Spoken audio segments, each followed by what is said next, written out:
Hi, everyone. Welcome to Doctors and Coaches Corner pre-recorded podcast. Today is September 1st, so we're getting closer to autumn season, and I'm really excited about that. Today's topic it's going to be about arts and integration in learning. And Cindy Sanders, take it away. I will, This is Dr. I want to comment on the weather, right? I'm excited about fall too, except that today where we live is going to be 104. Oh, And it's like that doesn't feel very fallish. That feels pretty no. much like the dead of summer. So I think, we're always trying to deal with that, right? Because where we live in Kern County in California, we have, I think we pretend that we have four seasons, but we really have two, summer and winter. And if we're Yeah, lucky, we'll yeah, get 3 or 4 days of fall or 3 or 4 days of spring. So anyway, so I'm yeah. really excited to talk about this topic. One of the jobs I had in the school system was as a TOSA, and a TOSA is a teacher on special assignment. And my special assignment was music, and I loved doing it. And I went to the 11 different schools in our district, and I taught vocal music. And we were able to do some amazing things with that. And yet, we also were able to include things like dance, which is one of the arts. We would do drama, and drama can be so many different things. It doesn't have to just be like a play, right? You can do readers' theater, you can do um, puppetry. You can do all kinds of things for drama. And then, of course, there's actually art. And then I think a subsidiary of that is crafts. So, Oh, art is about design and creativity and using the elements of art like color and hue and lines and perspective and all those things. Whereas crafts are more like making things. So, whereas in art, you could certainly do sculpting, but if you did that as a craft, it would be sculpting with a purpose, right? I want to make a bridge. I want to make a pinch pot. So I think that the arts are really, really important. And I think that we don't do nearly enough of those. I think we've gotten so focused on the left brain and can you read and can you write? Can you do math? You know all these facts that we've forgotten that art is really important. And I was watching a Hallmark movie the other day, and in it, the it doesn't really matter the plot, but they were talking to a gentleman who was pushing the facts, right? Was pushing information, pushing being able to take a test. And she asked him, which I thought was brilliant. She said, "When you have spare time, what is it you like to do?" And he said, "Well, I like to read." And she said, "If you go places, what do you like? Where do you like to go?" "Oh, well, I like to go to the theater. I like to go to hear concerts. I like to do all those things." Anyway, so she went through and she asked him, and then she said to him, "You do realize that all of those are the arts.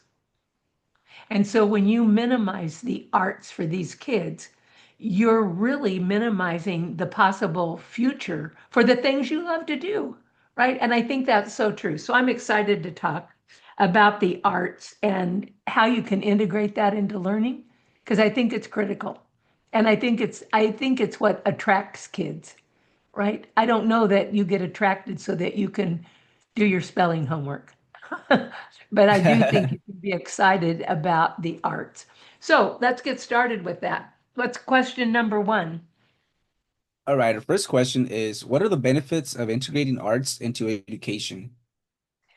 So, all the things I just said, but one of the things when you talk about education, and I do understand that school days are really focused on test scores and wanting kids to do well on tests, that's a left brain function. And art and the arts are a right brain function. And I think that anything you do that can get the two hemispheres of your brain to work together is to your advantage, right? Because if I'm trying to learn about California, for instance, and then I get to create a map that's using salt flour and making mountains and demonstrating where the Central Valley is, and then the mountains, and then the lowlands of LA, and then I have the ocean, right? And I put the islands, the Channel Islands out there, and all of that. Then my understanding of California completely changes from looking at a flat map, right? I can now, oh, I see. Oh, I understand. Oh, right? I think that that's really important. And for people who live in the valley, I think that a lot of times they don't understand what that means, right? And what a valley really is. So there's mountains on all sides, right? And this is a valley. So in California, there's the Great Central Valley. And so that I think that's important. Another thing that I think helps is this. So let's say that you read a piece of literature and you have read the story. Well, do you really want to go in depth and understand that? Well, then do something with the arts so that they can. Maybe they will be able to present a character study.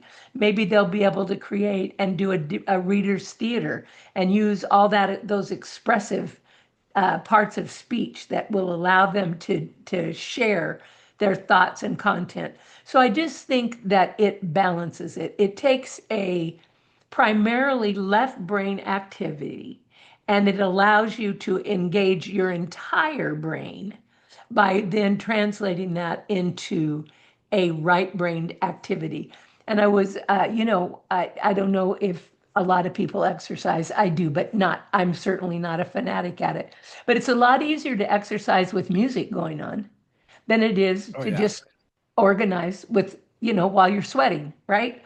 But if you've got music Mm. going on, it can hype you up, it get right, and you may even create your own playlist because you find it motivating. I know somebody who plays Rocky when they exercise, like da da da da da da da dum dum dum, right? And that keeps them focused. And so Well, I yeah. think that we need to understand that, right? And I think it Yes. also helps you.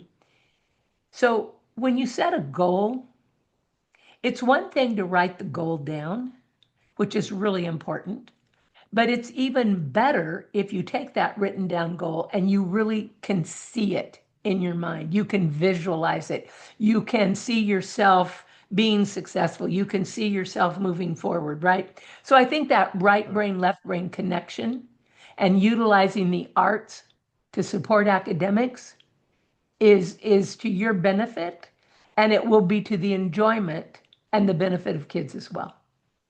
So I don't know if you want to I, add to that, but that's what I would say about that. yeah, I think you did good. Like, you Well, nailed and I that know one. you nodded. You're a person who does work out. So what are Oh the yeah. tunes you work out to? So I work out to what's it like sometimes like rock music or yeah, just hip hop, but definitely has to be like pump music that keeps me like going. Yeah, But you're right, it's because I mean there's days like I forget my headphones and then it's not the same kind of workout without them. It's right. just not, Yeah, yeah. yeah. It's hard to just be energized, right? And Yes. there's this it's been on Netflix, but I guess it's now going into the theater. The K-pop and some of Oh, those I love that songs. song, Golden. Yes, That's my and favorite and song. yes, and aren't those by Yeah. and large some of those right are really Yes. uh they're good all the way around. They're energizing, right? And I Yeah, think that that's definitely. cool. And I, so whether that's what you want to listen to or you want to listen to Elvis Presley and rock that way or rap or whatever that is motivating and pumps you up is what you ought to do, I think. So 100%. yeah, And I that's agree on cool. that. I didn't know you know about the Hunter, I the new do. I Netflix. do. Well, you see, I have these little grandchildren, young Oh, ones. okay, yeah. And so they have watched it, I don't know, a bazillion times. I And I'm bet. usually in the room. And we've talked about it because there are some dark sides in the Yes. movie itself, but the Mhm. music is amazing, right? And that's what they Yeah, love the most is the music. But yeah, I have definitely. probably seen it more than most adults, and surely more than most adults my age. But anyway, all right. So do you have a Wow. second question? Yes. Our second question is, how can I connect art projects to academic subjects? So, if you want to do it specifically, because I think that that's a possibility too. So, for instance, there's the concept of symmetry, right? And in symmetry, what it means is that what's ever on this half is on this half, right? And maybe the colors are different. So if you were to look at Picasso, he doesn't do symmetry, right? That's not his thing. But if you were to look at art projects that are symmetrical, what you find on the left is what you find on the right. Think about how that works with math equations. Because if I'm saying 3 plus 2 on the left side, then on the right side, I've got to have 5 because 5 and 3 plus 2 are the same. There's symmetry in that. And I think that sometimes kids struggle with that, right? It's like with equations, and it's like, well, I can just put down any number. No, not really, right? There's got to be a symmetry in there. So I think that that's helpful. The other place I think I would use it is so I think that the world is full of conundrums. And a conundrum is when you can choose a path, but there are multiple paths out there, right? There's lots of options. And if you choose path A, there are going to be benefits, but there's also going to be downside. So then you look at path B, and it will have benefits and not so good. So you have to decide, right, with these paths that you choose. And I think that somehow expressing that in an artistic way can be helpful for you so that you can see these, oh, well, I really like this part. So maybe one of the advantages of one pathway is that you get to travel and see new things. And the downside is that you won't be at home with your family. It could be costly, right? And then the other one would be that you could explore your local area, which is also about travel and adventure, right? And but you wouldn't get to see the Great Wall of China. You wouldn't get to see, right, Australia. You wouldn't get to see koalas. So, but you would get to spend time with your family. You would get, right? So I think if you're looking at conundrums, which I think life is, and helping kids explore that, if you were to look at art as a form for saying, okay, what would be the really good parts of this? What would be the downside? What would be the really good parts? I think that you can help kids start to navigate conundrums. And like I said, I think that adults navigate conundrums every single day. And it's not easy if you get to the point that you're 25 and you've never really understood that life is a conundrum, right? It's like, oh my gosh, what will I pick, right? Whereas, or you just blindly keep moving forward in a direction that's not to your advantage, right? So I think that that would Mhm. be helpful. And then, you know, every state has academic standards. And I would be looking at those to see where I could do something artistic there. But I would do it with music, with skits, with readers' theater, with arts, with crafts, with all of those aspects of art. I do it with dance, right?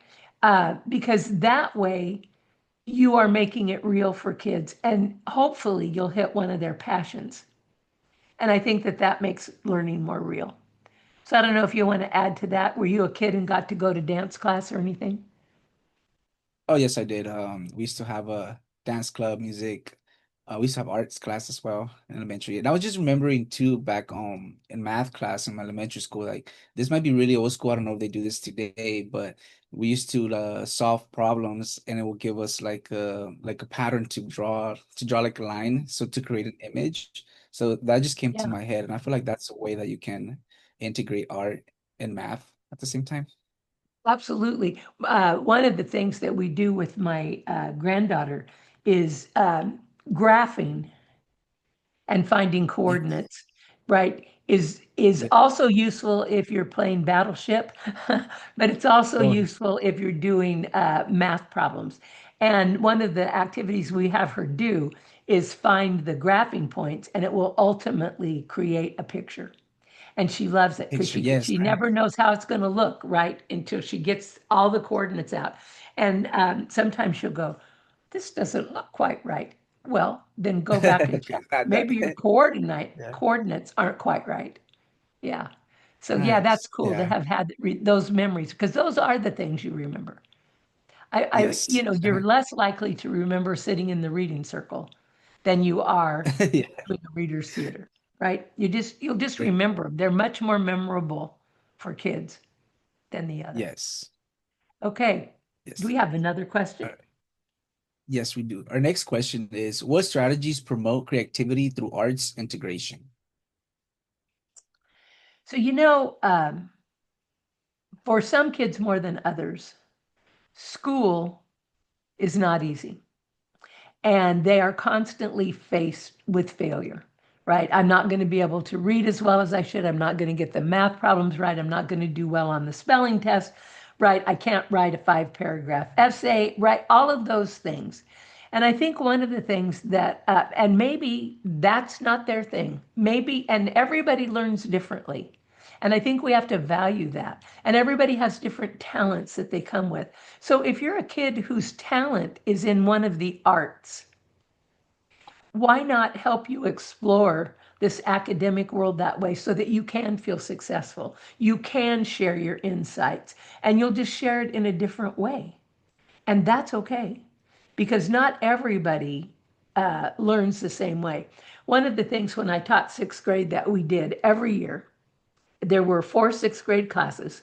And after the first of the year, for January and February, we came together in the afternoon and we worked on the production of a musical.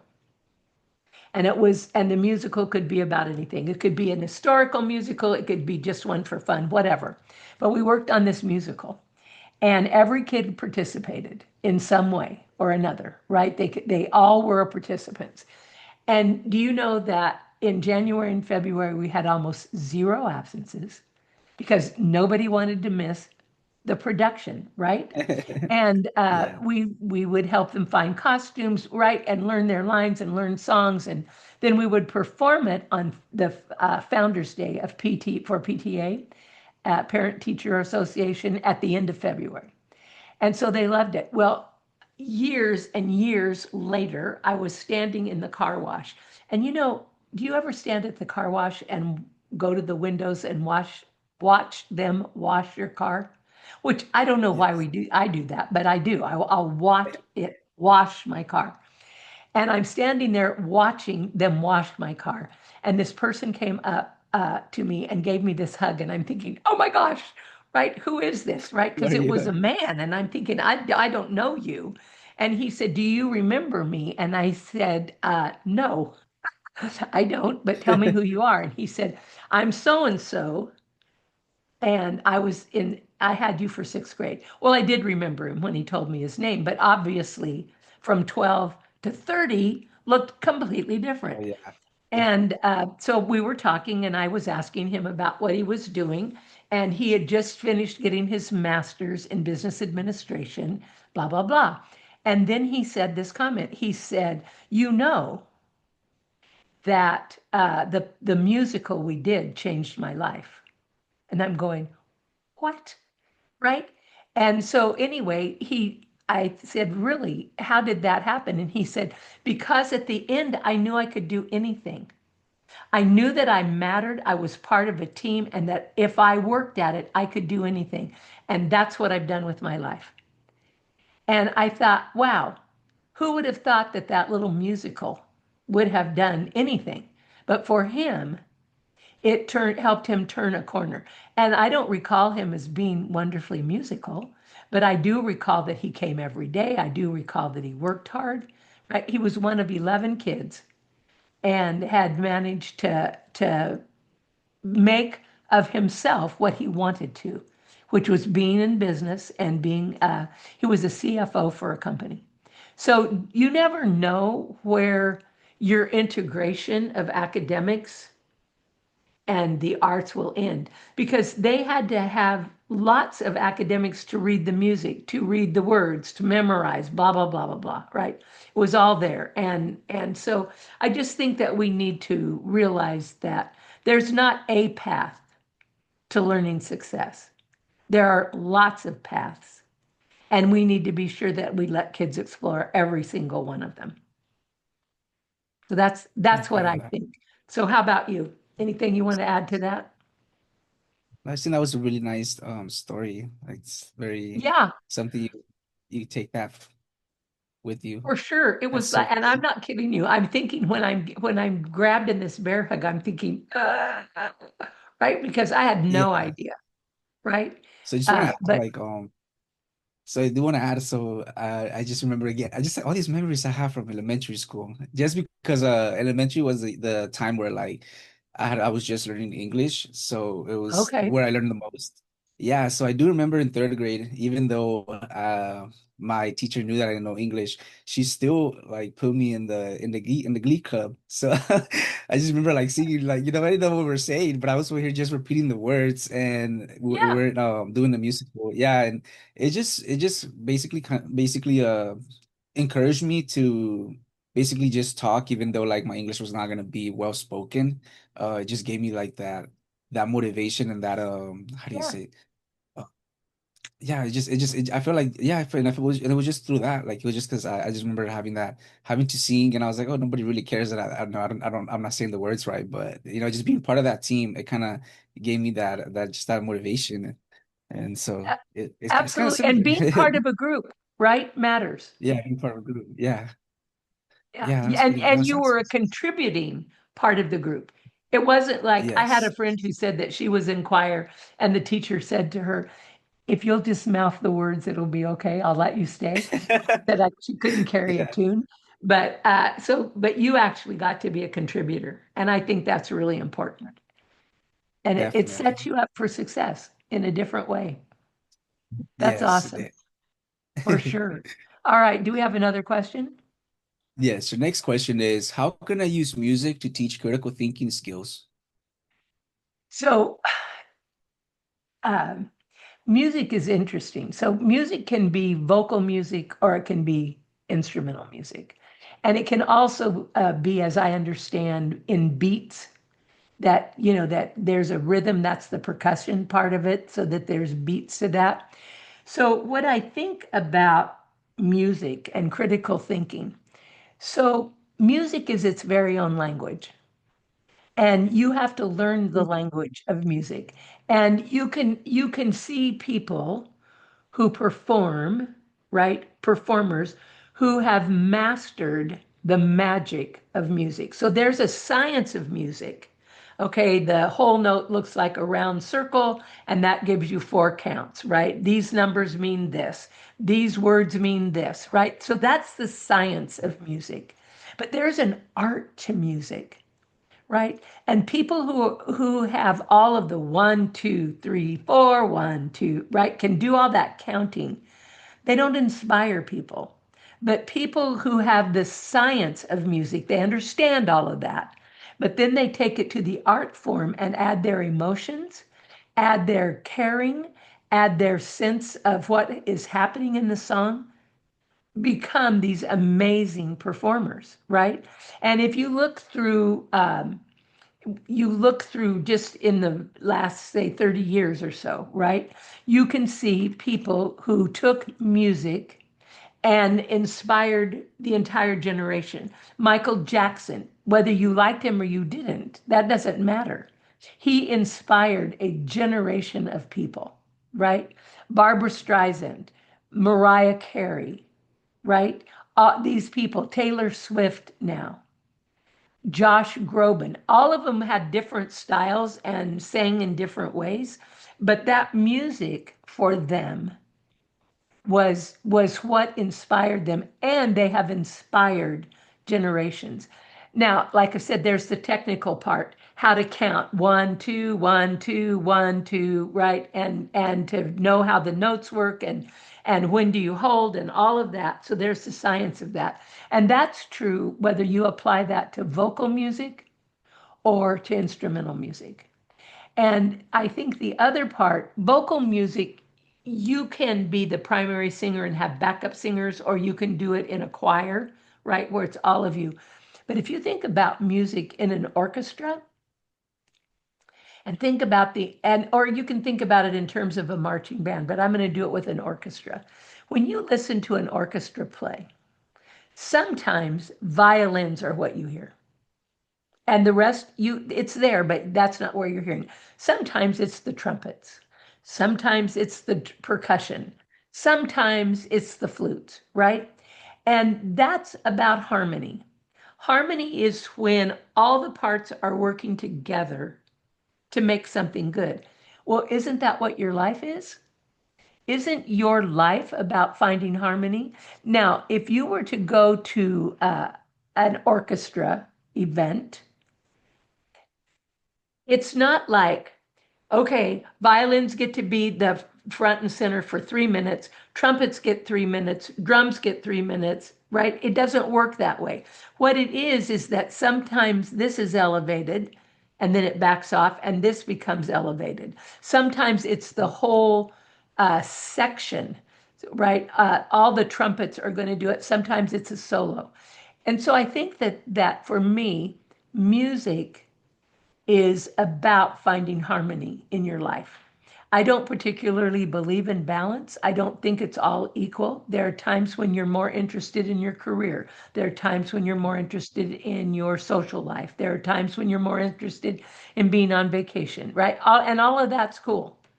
But I do think that music allows you to do that. And they say that music is the universal language. So you can listen to something written by a Russian and be just as excited as if it was written by somebody in Africa or somebody in Europe or somebody in the United States, right? It just goes across the board. So I think that music allows you to start thinking about the parallels of the art and science of music with the art and science of life skills, right? I can teach you a life skill and you can say step one, step two, step three, step four. But until you learn the art of that skill, it's only going to be step one, step two, right? It's not going to become integrated into who you are. So that's what I think the value of music is in teaching those skills, is because music is truly about the science of it and the art of it, and how when you put them together, it's amazing. That's right. That's So nice. that's what I think. I don't know if you want to add S- to that or just move on to the next question. Move on to the next question. Okay. So next question is, how can I use visual arts to enhance literacy lessons? So literacy is about reading a story, right? Or listening to a story or seeing a visual of a story, right? But it's about a story. And that story can be a factual story or that story can be a fictional story. It doesn't really matter. But literacy is about the ability to read that fluently so that instead of reading one word, right, at a time, there's literacy in that you are using the skills you have, right, and you're able to move that forward. So there are lots of things that you can do with music that'll teach you about prefixes and suffixes, will teach you about root words, will teach you all kinds of things, right? And then when it comes to nouns and adjectives, you can do a lot with that when it comes to music because you can use descriptive words and you can put it in literature as well, right? But the arts can capture those. So we had a group of fourth grade kids and they were working on emotions. And you and I've talked a lot about this continuum of emotions, right? You don't just have one emotion. There's a spectrum of them. And you can move along unless you pull yourself out in some way or another. And sometimes going all the way to the end is good, and sometimes going all the way to the end is not so good, right? And so Yes. you could teach that through the arts. with literacy. Okay, how look at this character. Where so is this character basically happy, full of joy, confident, or is this character apprehensive and fearful, right? You can so you'd have that whole SEL piece. And then you could ask them, okay, so what colors do you think represent these feelings? And it doesn't have to be what's the traditional way of looking at it, like anger is red and sad is blue, right? They need to identify that for themselves. But if they do that and then they go in and they try and capture that character that they have identified and have looked at and have examined, and they try and capture that character in color. You don't have to be an artist to do that. You don't have to be able to draw these brilliant pictures, right? You'd be able to capture that. And then if you're also able to draw a brilliant picture, you can capture it that way as well.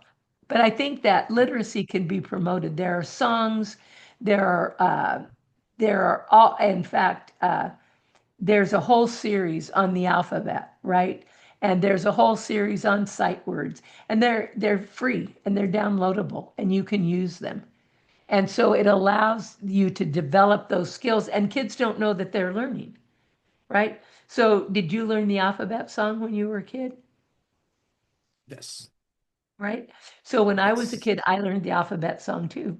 Then I learned this alphabet song backwards so that I can say the alphabet backwards, but I learned it by a song. So I can go ZYXWVUTSRQPONMLKJIHDFBDCBA. Now I said it as an adult, but I learned that in a song. And it Wow. was, which is why I could learn it, right? Or you want to teach kids states and capitals, do it in a song, and they'll be Oh able yeah. to sing it and they'll be able to remember it.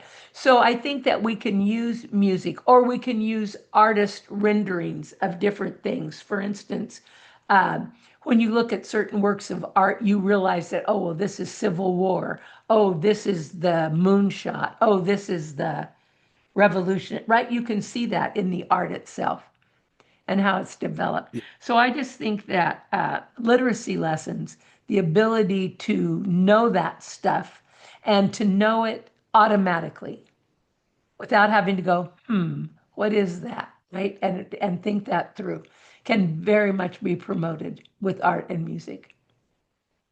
definitely. Did you learn the capitals that way? Yes, I did. We had a song. I was just remembering right now.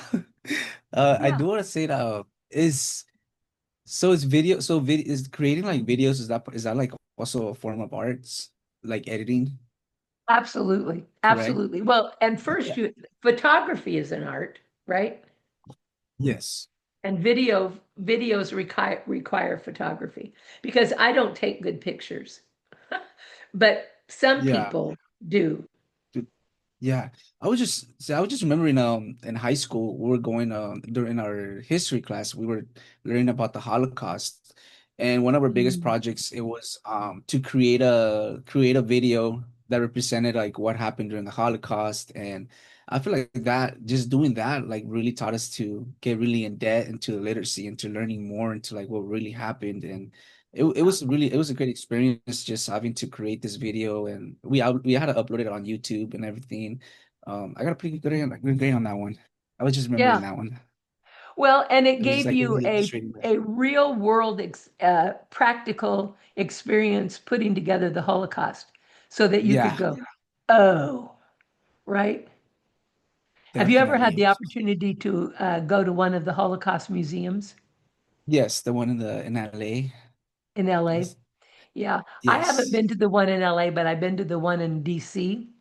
And you start at this level, like here's ground floor level, right? And then as the Holocaust becomes worse, I guess would be how you'd say it, you start descending and going down. And when you get to the bottom, it almost hurts to breathe, right? Because you have felt this oppression get more and more all the way down. and they've done a brilliant job. And I'm going to bet that the LA Museum is good too. Oh yeah, 100%. They you start off with the name. They give you a name Mhm. of one of the Holocaust victims, and you go and you learn about each. It's like stages as well. You learn Yeah, about their story, and then and it's sad at the end because then you end up finding out how they die, and yeah, it's just sad. yeah. Pretty, But yeah, pretty amazing. But think about how real that makes that, right?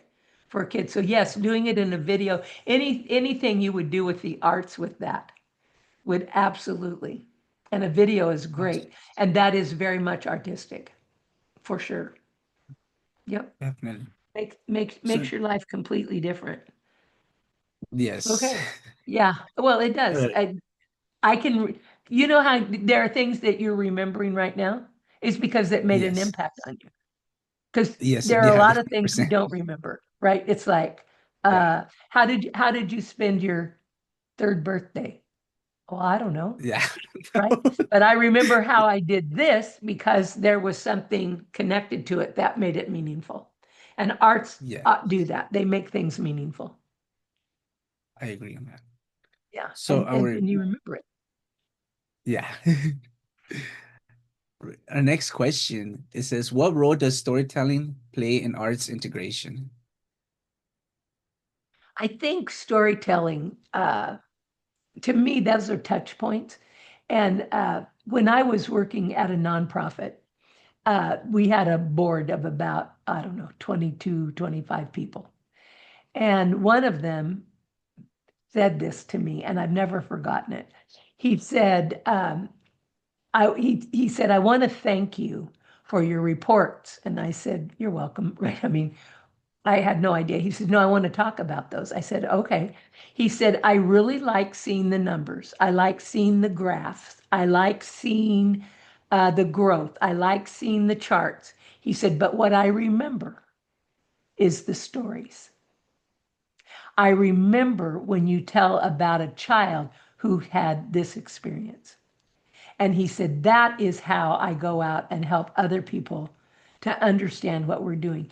And I can always back it up with numbers, but it's Yeah, the narrative, it's the stories that matter. So storytelling to me is huge. And when you can do that storytelling and combine the arts and combine the academics, then obviously you've made great strides, right? And I think we probably shared the story of the young girl who was involved with a dance club at our middle school. And she had the opportunity to work with a real dancer, not somebody that's going, but a real dancer. And she was mesmerizing. And yet she had written out, because he gave them things in writing. So she had to go through yeah, that and read that so she would remember exactly what to do. Then he taught her to be the gracefulness of it, the count of it, all of that. And at the end of the performance, when we talked to her, she said, before this, I didn't know I was a dancer. Well, so it was a story for her in her life, but it was a story we can share as we tell the other stories, right? And so when we look at this, storytelling will benefit multiple people in multiple different ways. So when it's your story, it's benefiting you when you share it with others. However you share that, whether that's in photographs or in drawings or in raps and music or dance or however you do that, that works. But then they can take your story and share it with someone else to make your experience real. And I think that that's the beauty of storytelling. Storytelling can be it used over and over, not just in one isolated incident, but yet it benefits everybody along the way. So I think that does. part is cool. Yes.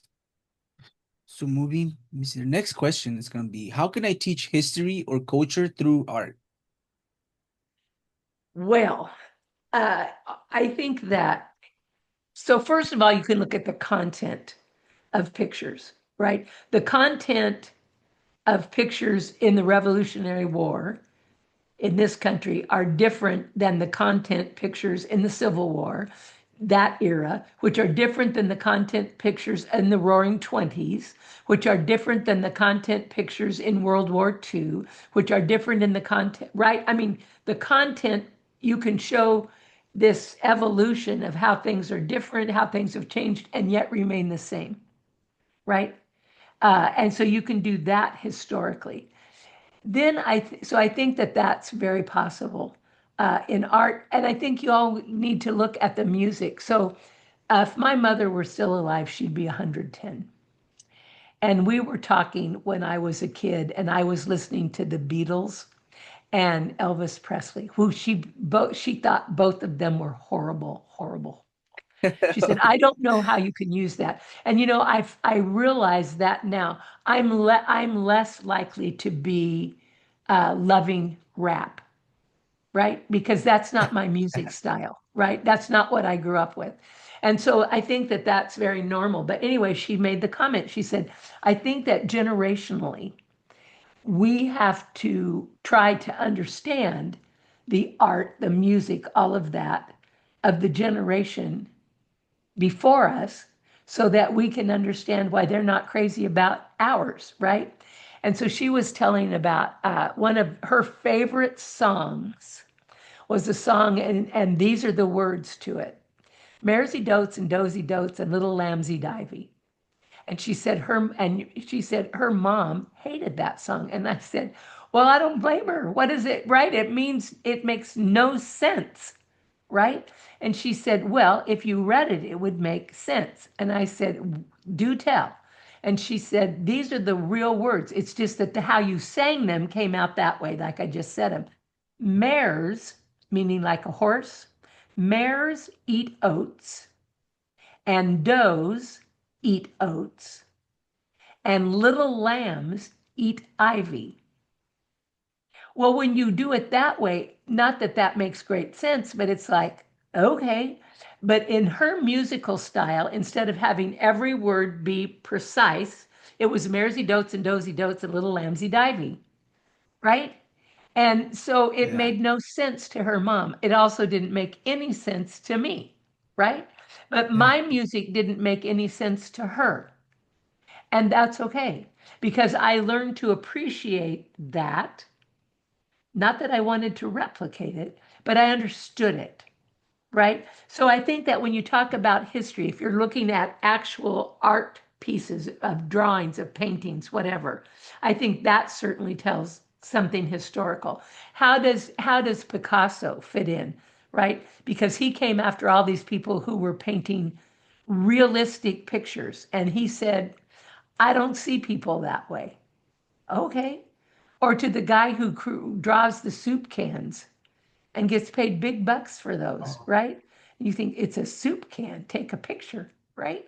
But it's it's modern that. art. So I think that I think you can see historically what happens, but understand that as things evolve, the science will remain the same, but the art of it will change and be different. And so that you can experience from a different perspective, right? Because you go, "Oh, I see that." So if you've not been involved, so for instance, when you think about, so the Vietnam War was my generational war, right? And you don't appreciate how involved that was until you actually see the wall and you see people drawing it and taking etchings of it and all of those things because it was meaningful to them. So I think that art allows you to find that personal, intrinsic meaning to something.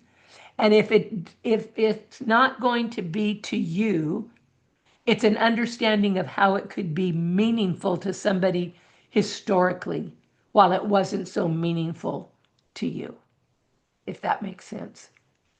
Yes, it So does. I just think that we have to understand that, and then culturally, oh my gosh, right? Uh, every culture has its own kind of music.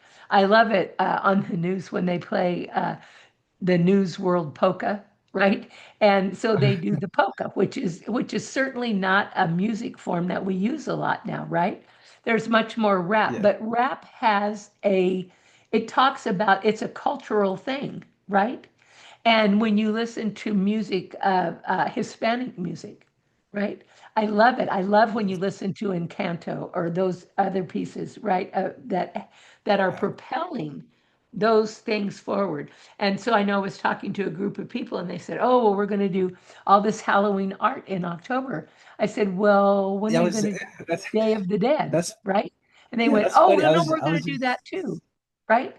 Yeah, I was just thinking about that. That's what I was going to like talk about. I was like, Yeah. because we said culture, and I was like, I know for us Hispanic people, Latinos, like, Day of the Death is like a big deal, and like, Yes. we show it in a lot of artistic ways. Like, it's sometimes Yep. dressed up as like the death itself. That's one of the biggest like symbolism. And then Mhm. there's a lot of drawings of that, and then there's we do monuments for our dead people, for like our their Right. relatives, even our dogs. Yeah. We created like monuments, and we have this flower that is really popular during that day. But that's one of the form that we represent our culture on the Day of the Absolutely. Dead. Absolutely. And I think that you do it also in the Los Posadas during Christmas, right? I mean, Oh yeah, there's a Christmas, yes, pattern, right? And so that you yes. look at that. But think about with Jewish people and Hanukkah, right? Well, Hanukkah, Hanukkah yeah, comes around the same time as Christmas, but Hanukkah has a wholly different point of meaning. view, perspective, right? And when you learn about that, you go, oh, okay, I get that. Or what about Kwanzaa, which is African American celebrations, right? You learn culturally what's there. And I think that that's one of the reasons that we have holidays that well, really look at different cultures, right? So whether that's Cinco de Mayo or in September, isn't there is some independence happened for Mexico in September as well, although Cinco de Mayo is what we look at usually, but there are things that happen. Or looking at Chinese New Year, right there, and finding the symbols, right, for the year and what that means and how that's going to move forward. So I think that culturally, we can look at these different art forms and go, okay. And it doesn't mean that you have to value everyone as far as wanting it personally, but understanding how it represents the culture that it's from, I think is incredibly important. And I think that that's true whether it's like beads or other some physical thing or sculptures or whatever that is. I think that it's really the arts allow you to feel a culture, not and experience a culture, not just read about it, right? Because reading Yeah, about it's fine, but it doesn't conjure up for you, oh, I get it, I feel it, I understand it in a different way. So yeah, I think music is historically and culturally, absolutely. Absolutely. I yes. think it's just huge in doing that, whether that's music or art or dance. Right? I mean, if if you watch Beauty and the Beast, the one that is live, like not with the cartoon Oh, characters, they have a dance at the end. And when you look at this dance, which was typical for the time period that the story was written in, you think, who dances that way? Right? But but it was historically correct. And I think we can see that with all of the arts. The music is different, the portrayals are different, the Right. crafts are different, the dance is different. It's all different, but it really speaks to the time period and the culture itself. I agree on that. So Yep. good. So, moving forward, the next question is, how can I use drama to engage youth in learning? Well, I think, sometimes you be careful what you ask for because you can get a kid who's really dramatic. Um, I remember, you know how like first graders read?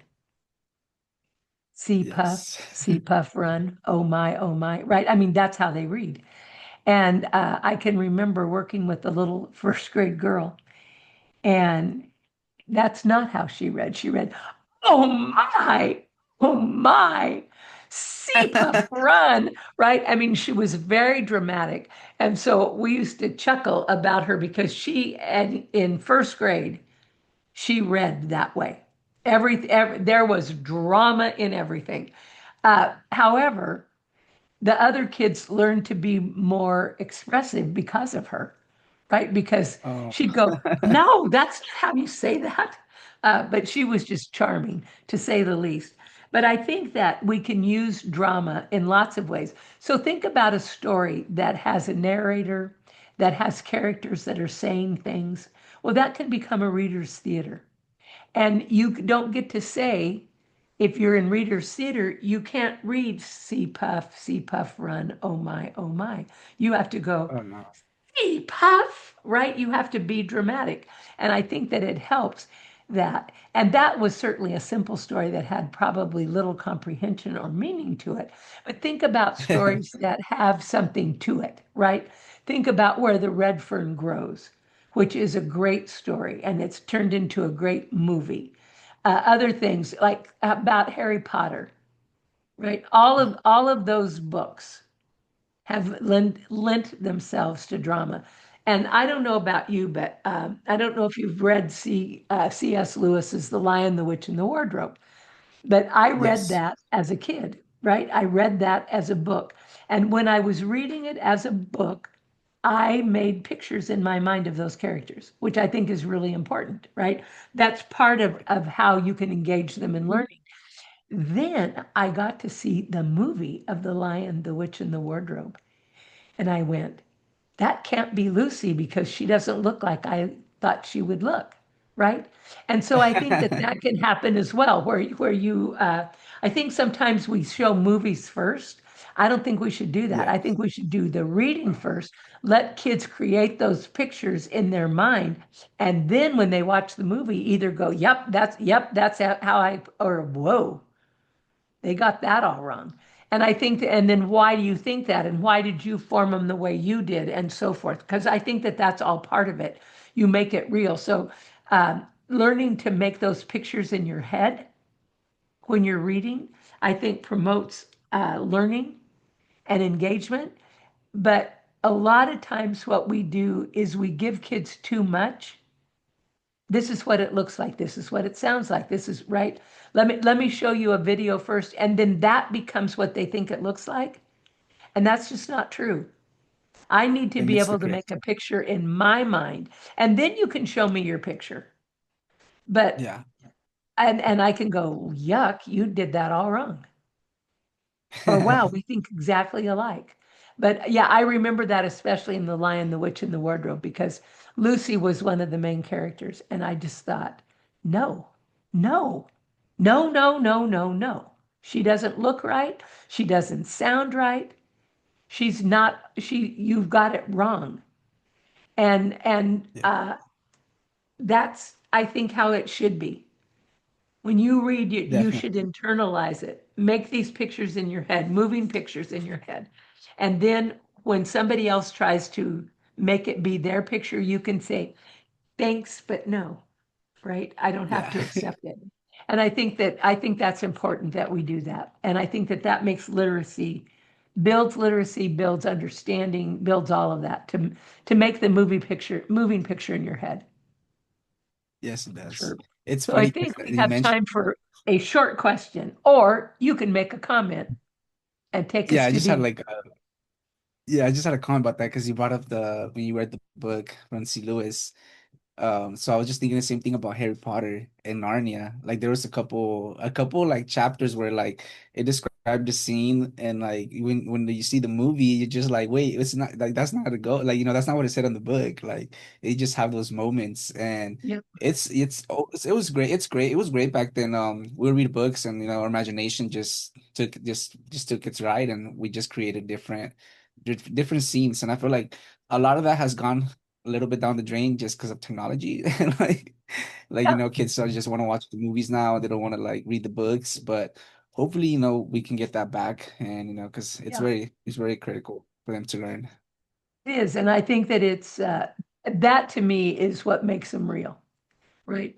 And Yeah. I can remember when I was reading it, it's been made into a movie, but when our class was reading Where the Red Fern Grows, and it got Oh to a yeah. point in the book, and the kids were reading out loud, right? Everybody was, and then we'd talk about it. They said, "We cannot go to recess. We cannot stop this book here. It's not a good spot." So they read through recess because it was like, no, no, no, we cannot leave here. There has to be Yeah. resolution. Well, that's real learning, right? They were Yes. into it. They were feeling it. It was part of them. So Yes. anyway, I think that that probably takes us to our time. Um, Thanks for joining us. And Robert's going to do a great job of not only posting this, but doing some cut-ups. And we will continue with this format for a while because it's one that is making it work for us and hopefully making it work for you as well. All right. Thank you, So guys. thank you. Take care. And we'll see you at the next podcast.